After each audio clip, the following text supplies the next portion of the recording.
Okay, welcome everybody. Wow, there's so many of you here. This has been a phenomenal year of video games. I have been enjoying going through banger after banger after banger, and the idea that we're basically ending 2025 with a phenomenal game. A lot of the bosses I think are gonna be kind of in those like C, B, kind of above average, a little bit below average, kind of bosses here. There are so many top tier bosses in Silksong. But if you are not familiar with the system with which I do tier lists, I have a system, so therefore I am forced to actually rely upon those metrics and not just vibe throw bosses into tiers that they don't deserve to be in just because I think there's a bit of recency bias and all that stuff that's going to make the bosses that are later in the game are better or way worse just because I remember that better.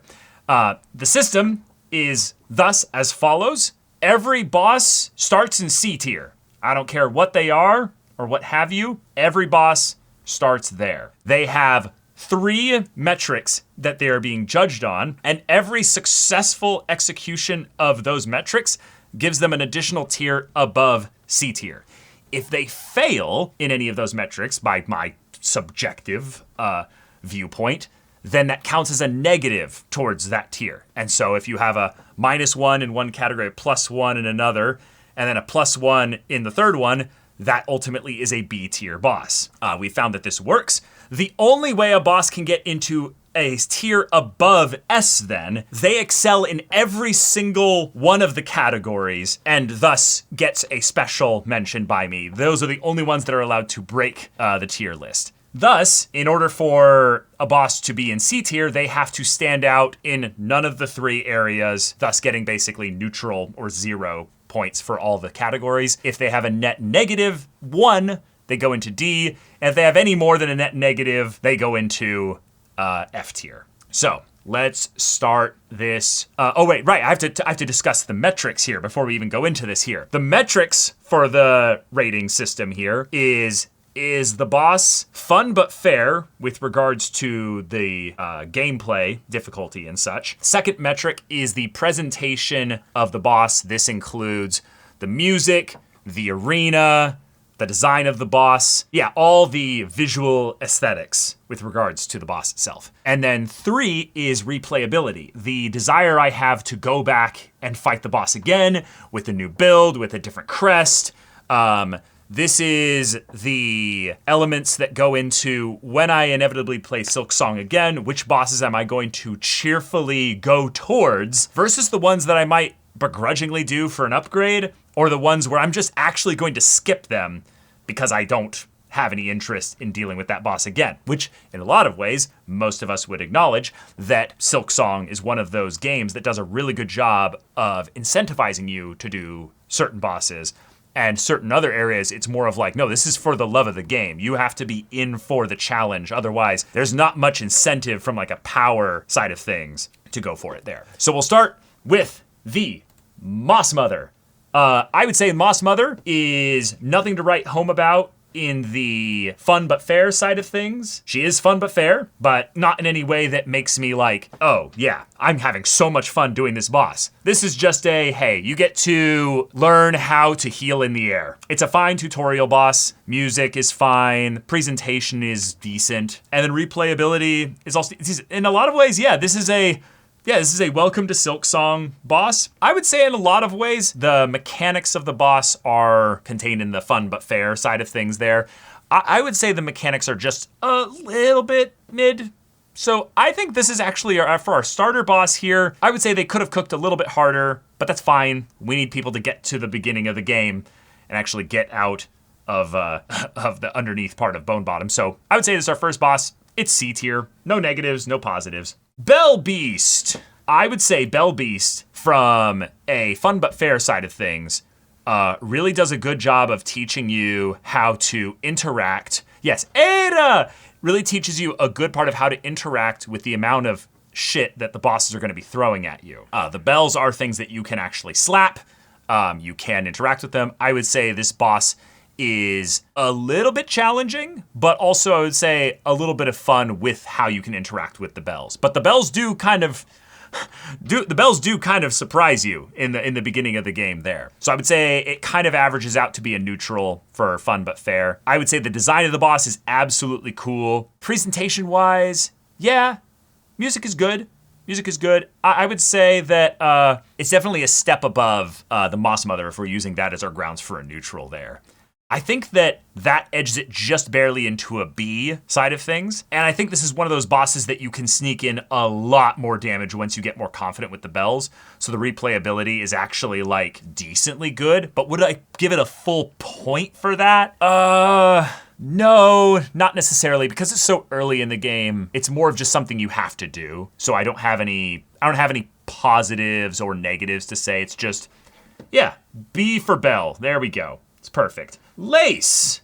Okay, y'all, they cooked with Lace being a boss that you fight so early in the game. Lace's mechanics tell you that they evolved the AI of the enemies in the game in a massive way since Hollow Knight. Otherwise, you're like, oh, this is just a great boss, right? But no, like comparing Lace to like early Green Path Hornet, night and day. I think immediately fun but fair, and presentation-wise and replayability puts just an immediate S tier for Lace as first kind of early boss kind of environment there. I think that I would gush particularly about the way in which Lace both encourages you to watch the boss's movements very closely and probably I would say also makes it feel like you're properly fencing with somebody. The idea that the environment is basically just a simple Final Destination flat ground environment with then walls on the side, I feel like the dual feeling adds this to be, it's almost like a special one in the replayability side of things, except it's too early to go into anything near Ascended tier, so it's probably the bottom of S tier for now. We've got the fourth chorus. Okay, the fourth chorus is a weird boss. I feel like for some people's tier lists, the fourth chorus is an example of a very mediocre, easy, but very cool looking boss. For my tier list, yeah, Cuphead boss, yeah, exactly, but extremely easy.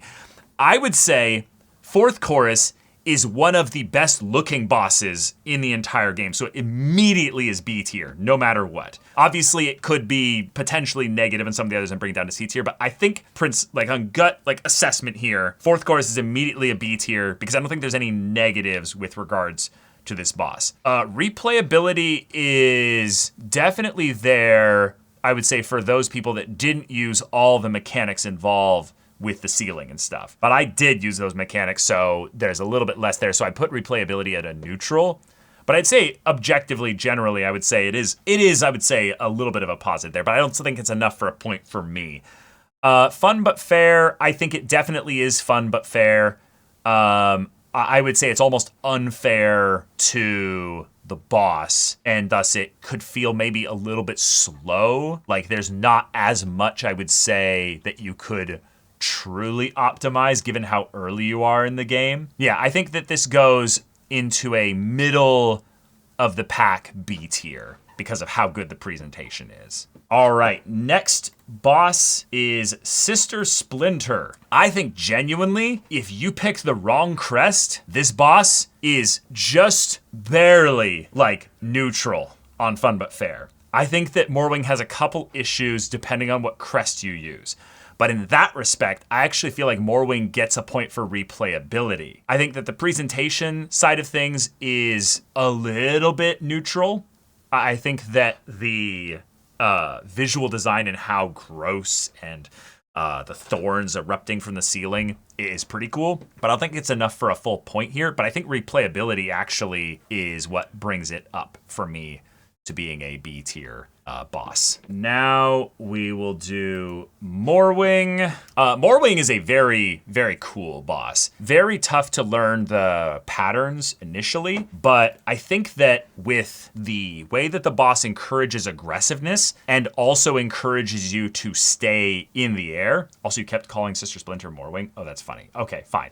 Yes. Morwing, I think, has probably a little bit of a neutral side of things in the presentation aspects of the boss. You're not really in an arena as you are in kind of just an open, bland area of Morwing. The boss is pretty difficult, so I would say it's one of the bosses where I would say it's barely neutral, I would say, and fun but fair. But the replayability side of things also puts this up, I think, into B tier here, because you can fight the boss later, as we've shown there. You can also fight the boss with Garmin and Zaza, where they help you in the fight as well, in Act 1, so that's another thing there. That's pretty cool. Morwing also is just one of those bosses that, depending on how much exploring and stuff you did, you're bringing in a lot more to the fight, so you get to do a lot more exciting stuff with it. So I would put Morwing maybe into the same kind of side of things with Sister Splinter, like right next to each other. Okay, now going into one of my favorite Act 1 bosses, and maybe one of my favorite bosses in the game, with Widow. Widow, to me, has one of the best fun and difficult but fair, kind of aspects of it, so that immediately puts her into B tier. Also, presentation with the music, the arena, the silk, the background, the crazed voice acting coming from Widow, the way she, just skitters around the arena, does the JoJo-ass poses and everything, immediately puts them into A tier. The part where I actually wonder if Widow might even be ascended tier is the replayability side of things, I think is still also high, is also still really high. But it might be the part that would hold it back from ascended tier. Because it's a mandatory boss and because you're kind of capped in your progression until you've beat Widow, I would say keeps it out of going into the crazy high tier for this boss. I think all the moves that Widow does are incredibly fun to maneuver around and find little damage windows between. I think the only thing that on the mechanical side of things that holds Widow back is there's a lot of times where Widow's actual damage windows is just her pulling down silk from the ceiling and just standing there. And if you've got the Wanderer's Crest, you're just just doing tons of damage. And so you can kind of trivialize the boss with certain builds that way. Immediately above first lace fight for an S tier boss as well. Okay, Last Judge gets a bad rep in the community for the run back. I think that the Last Judge is an incredibly fun but fair boss. While difficult to do the run back a couple times, it is a thing that you have to factor in a little bit for probably more the replayability side of things and the fun but fair part. The presentation of this boss, the absolute cinema of going to the gate, and this, also just the voice acting, I think puts this boss immediately into S tier. And I'm very excited to replay Last Judge because of how many little windows they give to fight. But then also, I love the fire rings coming through, providing a new type of effect to dodge and then feel like you're slowly pushing against this monumental elemental force. It's just phenomenal. I would put Widow slightly above Last Judge because of the run back, and maybe not just the cheesy explosion kind of thing there, but Widow presentation I feel like is just a little bit better for me. We might have our first stinker here. Where is the Savage Beastfly? So for both, I feel like this gets a negative in the fun but fair side of things. I feel like the mechanics in the first one are more fun but fair, but the environment plus the summons in the second one drags it down for me in the fun but fair side of things. Obviously, you can build around it, but I think the ads and the way that the ads are utilized within this very specific AI for Silksong's flying enemies, it's no Aspid situation like in Hollow Knight because of the way the projectiles shoot, but there's a certain way in which this boss is dictated by the way in which you manipulate the flying AI of not just the ads, but also the boss to do certain things at certain times. And that makes the replayability also kind of a negative as well. I would say that the presentation of the boss is neutral. So unfortunately, this is our first F tier boss. I feel like the one in the chapel is slightly better. If there was one in the chapel, I would put it into D tier. And that's mostly just because of a neutral for replayability, because I'm gonna want the crest so that I can practice the beast crest. Okay, moving on. The Skull Tyrant. The Skull Tyrant is a weird boss in that they are a part of a story thing that if you haven't played the game here, I will not spoil for you. This is probably the definition of the most C tier boss, you know? It might even be D tier, yeah, maybe, but let's go through this here. I would put Fun But Fair in entirely neutral. There's nothing really to it there. Presentation is barely neutral. It might even be negative. This is just a larger version of an existing enemy in the game. Yeah, the environment doesn't really tell you much. I guess the idea that it attacks the town does give you some elements for presentation. So that is pretty cool. I would say replayability is probably a negative. So let's actually go with C tier, that presentation from attacking in the second fight is cool, but the replayability is just a negative. So we'll just keep this in C tier at like the very bottom. Nice and simple. All right, moving on. Let's go to the Great Conch Flies. This one is a really fun kind of pattern matching mini game here. I like this boss in the difficulty side of things. I think it's very fun. I think it was really cool to die to this boss and keep getting better at optimizing the way that this boss worked. I love the setup for having you deal with it again later. Yeah, I think it immediately goes into B tier at least for that. Presentation side of things, I'm neutral on it. It's fine. It's nothing to write home about. I don't really remember anything from like the music or the arena is just a box and them coming out of the walls was kind of cool. Replayability is, I would say, neutral as well. I would say this goes into a little bit of a higher B tier. Okay, we're getting into technically a boss that, yes, can be done in Act 1. Be surprised that this is where this boss will get mentioned here, but we're going to Phantom. I think Phantom might even be Ascended tier. Phantom might be one of my favorite bosses in the game. This boss has everything. Oh my god. The difficulty and the mechanics and the way it's still so fair. Absolutely love fighting this boss. It's just a bit too easy in some parts, but I still think that part, it gets an above average point for that. I think presentation-wise, though, it is almost as high as it can go for a basic duel with a blade kind of boss there. The music was incredible. So good.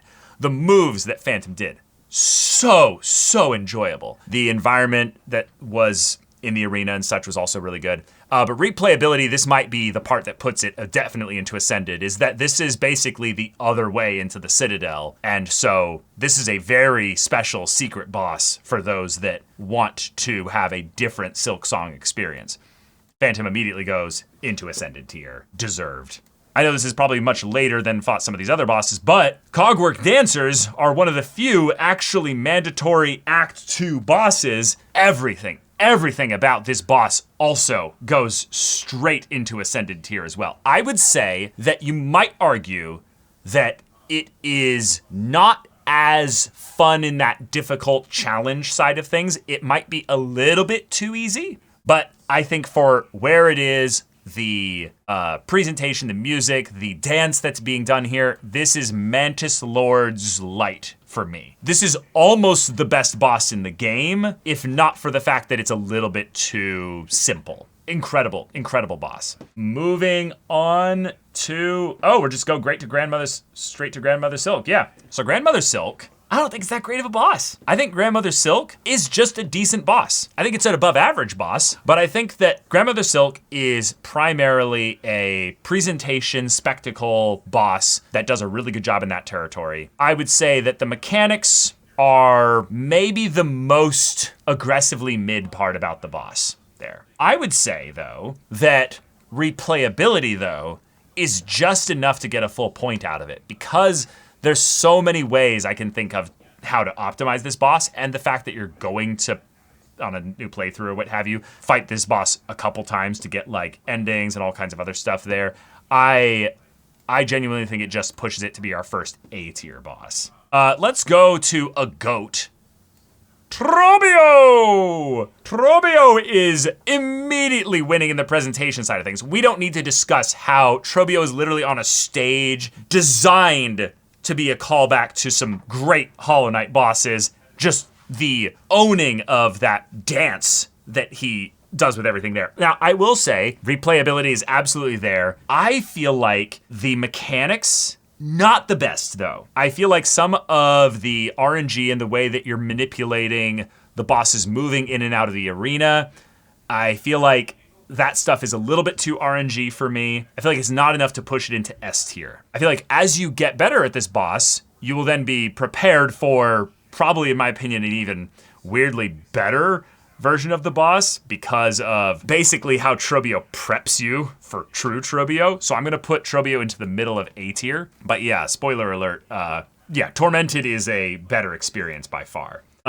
We've got one of the stinkers. One of the stinkers is coming, y'all. It's time for Groll. Sinner's Road is ranked higher than Groll, in my opinion. I think this is one of those bosses that has a really, really rough go of it by being in one of the worst aspects of Silksong's environment stuff here. Groll has some tough mechanics, very fun ways that the mechanics can be cheesed to do some crazy stuff here.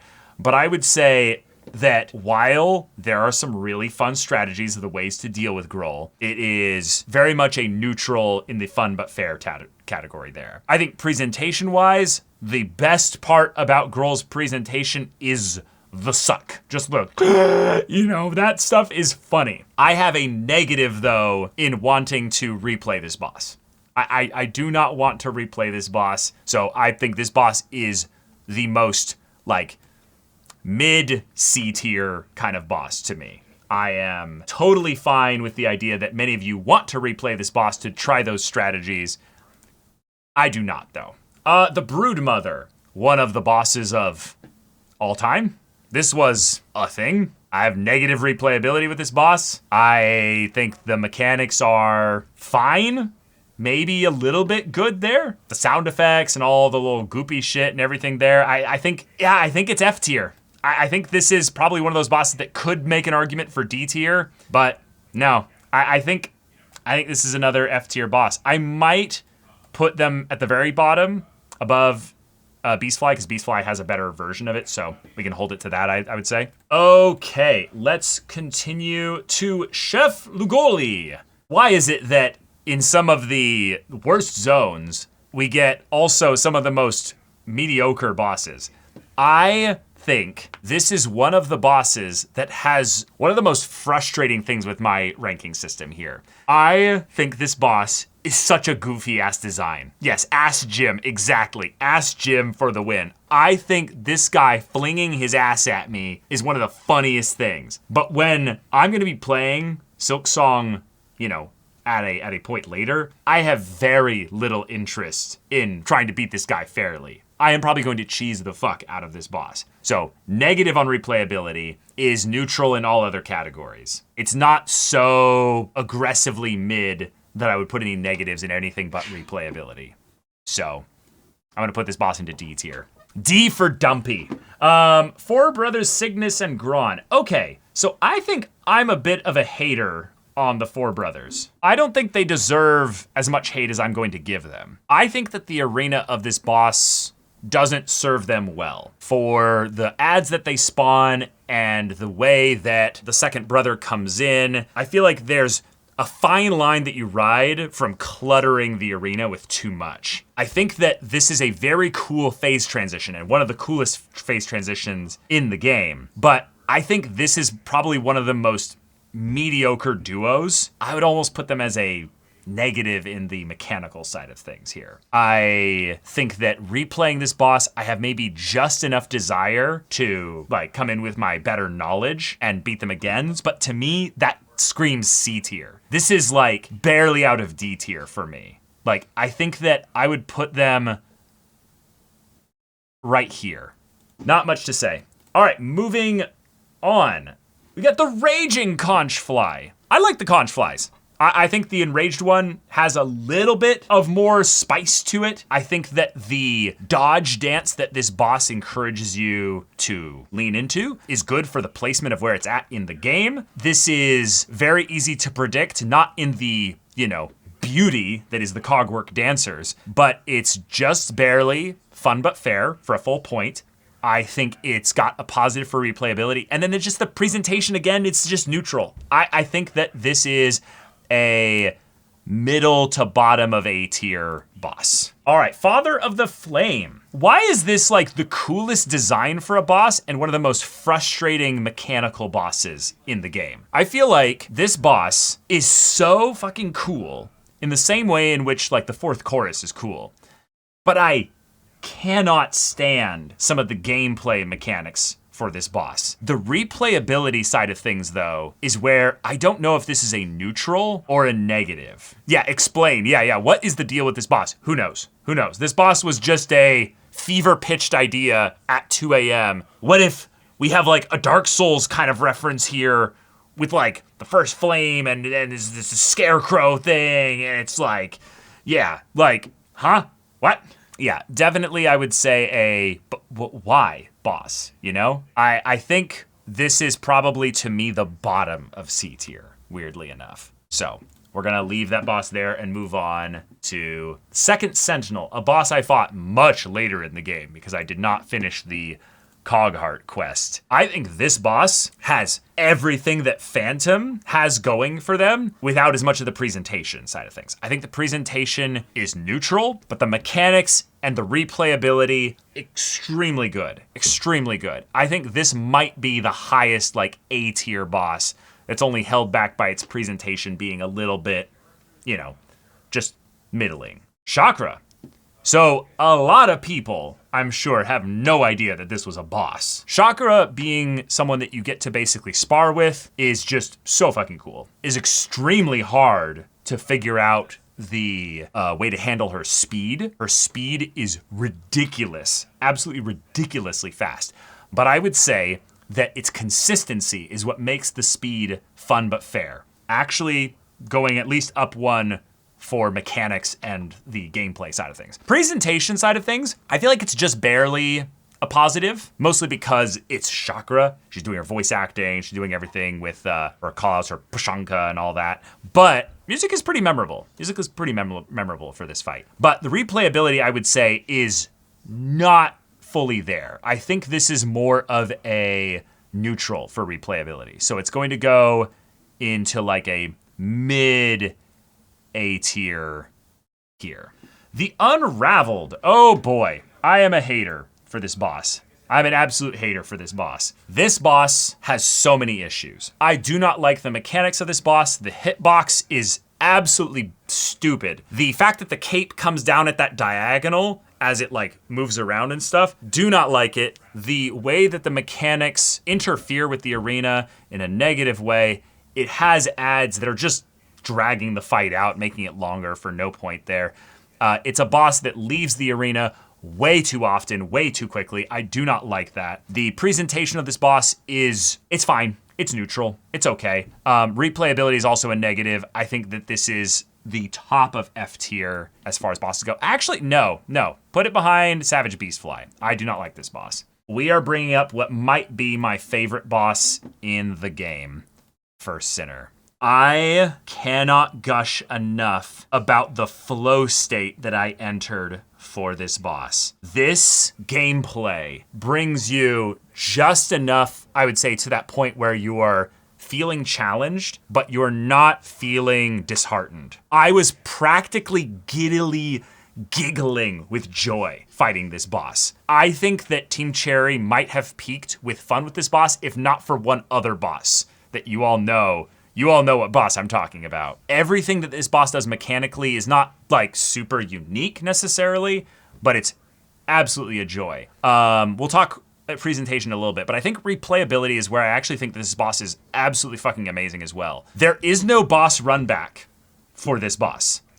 There is no loss of resources for this boss. You just pop up right there and you can do the fight all over again immediately. It almost feels the most video gamey of all the bosses, but it's in an absolutely good way. There are so many ways that I can think of changing my build and strategy up to accommodate and play the boss differently. I think that being able to experiment with tools in such a way that you can try them without the loss of resources, which is, I would say, a general iffy area of Silksong as a whole, but for this boss, no, it's incredible. So cannot be anything lower than an A tier, I would say, for now.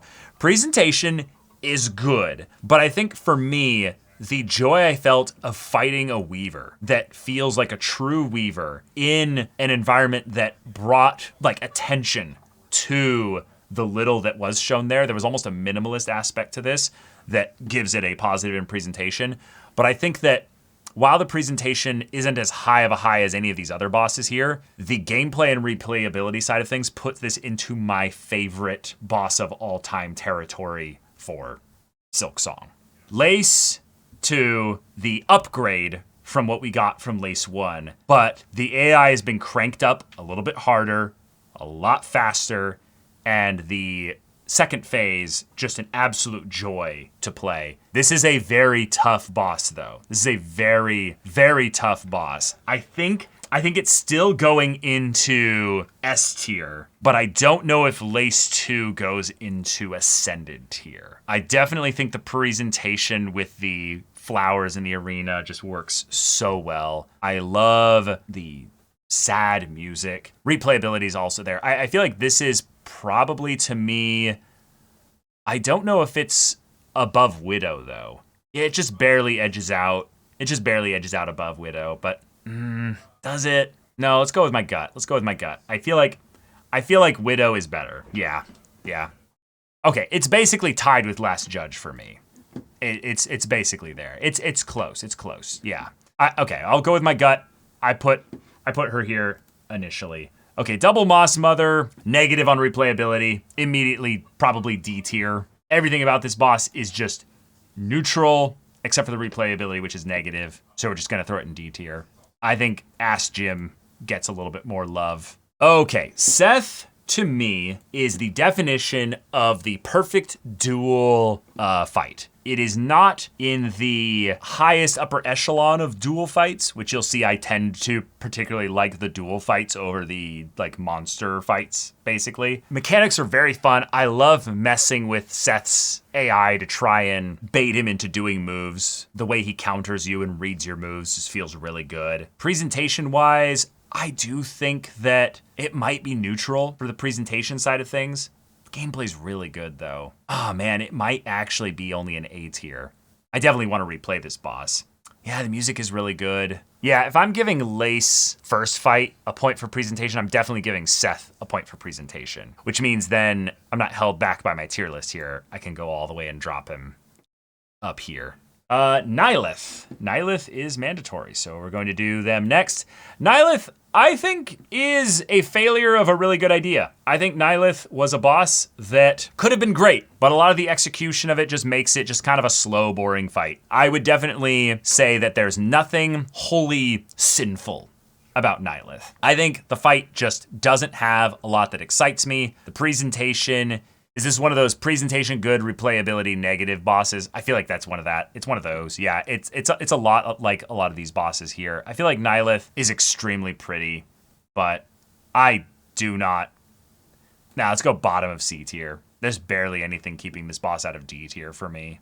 Now, you know what? Fuck this boss. Top of D tier. Crust King Khan. Such a cool boss. Crust King Khan gets held back because of the gauntlet needed to get there, which then, is led into a much easier little wave fight before you end up fighting them. Thus, not really as much a fun boss for the first, third or half of it there. Replayability? Yeah, I would say it's kind of there. And this is not a mandatory boss, but it's one of the bosses that you might need to beat, depending on what you do with the Green Prince. I think actually I'm gonna give a positive for replayability, I would say, and then maybe a negative on the fun side of things, but actually a positive for the presentation. I'm actually gonna put him in B tier. And I think he goes right about, yeah, it's a net 1 point, so It goes right about here. Okay, let's go to Scar. Oh no, Crust King Khan is mandatory. Right. Yeah, that's why we're doing him right now. Okay, now, other boss that immediately gets thrown up here. Now, I'm just saving time here because you all know what I just said about Lost or First Sinner. Scarsinger Carmelita is debatably the only boss that I've laughed excitedly while playing. Gameplay immediately cream of the crop. Presentation is definitely better than the First Sinners. Replayability, though, is where it's tough. Carmelita is way harder than the First Sinner, but still, I don't feel like there's much really that I want to explore mechanically with this boss with future fights. The tough thing, though, is when I compare her to the First Sinner, the amount of time I spent with Carmelita, because she's harder, gives almost this recency bias effect where I spent more time with Carmelita. But I think the joy I felt from fighting these bosses is about equal. I don't know which boss I like more. Okay, no, I figured it out. First Sinner I like a little bit more because Carmelita makes you fight ads before fighting her, which is fine, but I think it slightly holds the boss back. Let's go into the final mandatory fight, Lost Lace. We're just going through all the peak fights. Lost Lace immediately, for me, goes into maybe Ascended tier or maybe the top of S tier. So let's talk about this here. Automatically has everything that Lace 2 fight has, but then has all the void elements. The void elements seemed like they were punishing in the beginning until I found out that no, those are actually the points where you weave the most damage in a lot of ways. The part about the void actually makes the mechanical dance part less of an element in the fight, which was kind of my favorite thing about Lace 2. Thankfully, that still is there in Phase 1, but when you get into Phase 2, I would say the fight takes a little bit of a dip for me. Yeah, so thematically, the void was actually Lace's weakness. Exactly. The cinema of the wave of void coming across the screen, the crescendo of the story, the way that we're here to save her, not kill her. The replayability is definitely there because this is probably the hardest fight in the game, at least as far as the hard but fair bosses. There are other bosses here that are harder but are just not as fun. I think that this boss is probably no higher than here, though, for me.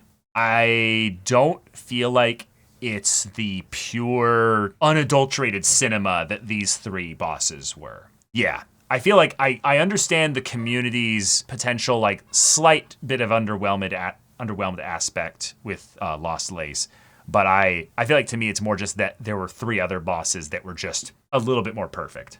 All right, Bell Eater. I think that this boss is actually kind of fun and silly, but fuck you, Team Cherry, for getting me scared about what would happen to Aira. I was very scared when I saw this boss come up there. That was cruel. Presentation-wise, this is probably one of the scariest bosses in the game as far as what's going on. But then you're actually hitting its little asshole and stuff, and it's so funny. So presentation is definitely a good point there. I think it is fun but fair. I think that the arena gets a little bit cramped, but this is in Act 3 where you have all your tools to basically utilize everything effectively. So I think that's probably a positive, actually. And then I would say that replayability is a neutral one there. So I would put this boss probably right below Grandmother Silk. Crawfather. Okay. Crawfather. Oh, man. This boss was so mid. I don't know. I don't really have much to say about this boss. To me, this is just a cool boss, but maybe I beat it too quickly. Maybe I'm forgetting certain things, but I don't have as much to say about this boss. Okay, let's go through the list here. The mechanics are... God, what even were the mechanics of this boss? Oh, it's got the chains. That's right. Nah, that's just neutral. Presentation is neutral. Nah, presentation was kind of fun. Was it though? Nah, this is just a high C tier. It's just a high C tier boss for me. Pale Stag. Pale Stag was just not fun. Just not fun. I think it's not fun. Yeah, it's No Eyes. It's Silksong's No Eyes. Exactly. I think that Presentation-wise, you have to give it a point for that. This is one of those Nihilith bosses. It's pretty, but it's just dumb. Yeah, so I think this is a D tier boss that actually goes below Acid Gym. Yeah. Okay, Clover Dancers. It's the Cogwork Dancers, but real. And it's sad. And it's beautiful. And it's sad. And this is the saddest boss in the game. This is so beautiful, but so just sad when you realize what the Shitty Dell took from them. A really gorgeous fight. I would say it definitely goes into the same fun but fair aspects as the Cogwork Dancers. Replayability, I feel like is actually more neutral. I feel like to me, this is an A tier boss that goes about right here. The replayability side of it is more just of how out of the way it is to even get to do this boss, than also just going through all the prerequisites and everything. Gur the Outcast. I kind of blazed through this boss, didn't I? Gur the Outcast is a boss. I want to say he summons the spines. I feel like this is a great example actually of a boss doing the ads summons part, but doing it pretty well. I think the other thing is that the boss doesn't have such a high aggression level that you're feeling bullied and being stuck in certain bits of the arena. So I think that it's actually fun but fair. So it goes into B. Presentation-wise is neutral. There's not enough, I would say, that's interesting about this boss from a presentation side of things to give it a full point. And I would give it neutral also for replayability. It's just a fun little optional boss that gives you some cool things to dodge. I'd put it right near the conch flies for fun dodge mechanics boss. Lost Garmond. This is just sad. This is just a sad boss fight. I don't think there's enough here to make this boss actually worth talking about in any way other than just C tier. It's in a lot of ways like also kind of a negative replayability wise because I don't want to go through the killing of Garmin and Zaza again, and so I've already done it, so I don't need to do that again, but I don't want to put it anywhere near Nihilith, so I'm going to put it in a special part of C tier where I think it just kind of gets that right in the middle spot. Let's go for Voltverm now. Voltverm is just a puzzle. It's a bad fourth chorus, I would say. Like, there's nothing really to do here. I would say a negative on replayability. It's just a thing. Presentation is kind of cool, seeing all the little electric stuff and things like that. And it's a neutral and fun but fair. I think this is a D tier boss. I think that this is easily beaten by most of the C tier bosses. I think I put it above Pale Stag, basically. Oh, just going right here. All right, so now let's go and do Plasmified Zango. This kind of goes into that whole, this is also Garmin and Zaza level. There's, I would say, even less going on here. There's like, man, this, I don't want to hate on this boss so much. It is technically just a boss, but it's a puzzle boss, I guess. But yeah, there's nothing really to write home about. I feel like all of the categories are actually minorly negative. So it's not like a full point negative in any of them. Yeah, it's not fun. So that's at least one full negative point. Presentation is not worth being like positive or negative about. It's nothing. I guess nothing though is actually might as well be a negative. Yeah, this is an F tier boss actually. I think this boss goes like here. Let's do one of the weirdest kind of most hidden bosses in the game before we do some more peak bosses here. I think the Watcher at the Edge is one of the most like intense, dangerous, like double damage fights. The run back's a little bit annoying because of that one little like conchfly guy, but I really like the intensity of the way this boss like aggressively chases you. So I think that it's fun but fair. It's a little bit difficult. Presentation of fighting in this like abandoned wasteland, I feel like is just enough to push him into like A tier. But yeah, I don't remember much about the music for this boss. No sound. Oh, so it feels even more like a wasteland kind of stuff there. I mean, that is a decision. I kind of like it. I definitely think this boss is better than all the B tier bosses, but I don't think it has any points for replayability. So I guess I'll give it to that for presentation. I do think it's better than these two, but I don't think it's better than the conch flies. I think it actually goes up here. Let's go for the Pinstress. This is genuinely like one of the toughest bosses to evaluate for me. I think there are some of the RNG aspects for this boss genuinely could make me not like this boss, but I actually think that this is one of the bosses I'm most excited to replay. There's so much about the way that this boss kind of reminds me in a weird way, and it makes sense because of the item that they drop. Oh God, the Needle Master in Hollow Knight. Our boy, our little merchant boy. Sly, thank you. There's a lot about this boss that makes me feel like it's kind of like an enormous Sly. And I love that. This boss has just barely edged into fun but fair. I think that replayability is very high. I think that presentation might hold it back a little bit, but I think that this boss goes into A tier. I think this boss goes into A tier above Chakra. So now, the last final boss, Tormented Trobio! This is the definition of doing a part 2 boss perfectly. This is an immediate S tier for me. I think that presentation was stepped up a notch for sure. That was already a win. Replayability is 100% there because of the position in Act 3 with all of our stuff. We're ready to go when we fight this boss to use everything we have to the ultimate effectiveness. It makes the replayability, some part of it, just so fun to be able to come in and try out all the stuff that we've developed and learned here. I think that the phase change, even though it is stuff of moving out of the arena, actually elevates the fun part here to me to an extra level. So to me, I think there's a possibility that Trobio goes like right about here. I think that Trobio has still the balls, which bounce a little bit weird, and there's a lot of leaving the arena and stuff that's a little bit holding it back on the gameplay side of things.